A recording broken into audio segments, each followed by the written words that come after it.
एक बार की बात है, एक अध्यापक अपने सभी शिष्य के साथ कहीं जा रहे थे तो उस शिष्य को कुछ मजाक सूझा क्योंकि उसको रास्ते में किसी गरीब मजदूर के जूते दिखाई दिए। उसने अध्यापक से कहा, गुरुजी अगर हम इन जूतों में कुछ छुपा दे तो कितना मजा आएगा। देखते हैं कि मजदूर पर इसका क्या असर पड़ता है। अब उसको तो मजाक सूझ रहा था, लेकिन गुरुजी ने कहा कि नहीं, गरीब इंसान के साथ इस तरह का भद्दा मजाक करना ठीक नहीं है।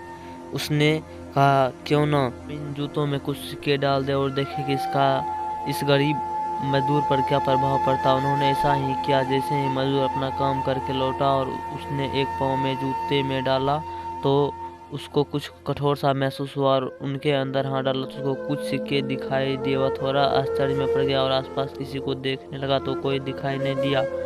वापस उसने दूसरा पैर जूते में डाला और वापस उसको उसमें कुछ सिक्के दिखाई दिए। अब दोनों जूतों के सिक्कों को उसने अपने हाथों में रखा और प्रभु की तरफ इशारा किया, हे प्रभु, पता नहीं किस भले मनुष्य ने यह सिक्के मेरे जूते में छुपाए हैं, लेकिन जिसने भी छुपाए हैं उसको मेरी दुआ है ताकि इन पैसों से मैं अपने बच्चों और पत्नी के लिए कुछ खाना और दवाइयाँ ला सकूंगा। और इतना बोलकर वह चला गया। इस बात को शिष्य और अध्यापक दोनों सुन रहे थे। अध्यापक ने शिष्य से पूछा कि अब तुम मुझे बताओ कि तुम्हें कैसा महसूस हुआ। तो उसने कहा, गुरुजी, मैं आपसे क्षमा चाहता हूँ। अब मुझे समझ आ गया है कि सच्ची खुशी किस चीज़ में है। जब हम किसी की मजाक उड़ाते हैं हमें कुछ पल का आनंद मिलता है, लेकिन इससे हमें बद्दुआ मिलती है। लेकिन अगर हम किसी मुश्किल परिस्थिति में मदद करते हैं और जिसकी भी हम मदद करते हैं उसको भी नहीं पता चलता है कि हमने उसकी मदद की है, लेकिन अंदर ही अंदर हमें पता है कि हमने उस इंसान की मदद की है। यही सच्ची खुशी है। जब हम दूसरों को खुशी देते हैं तो हमें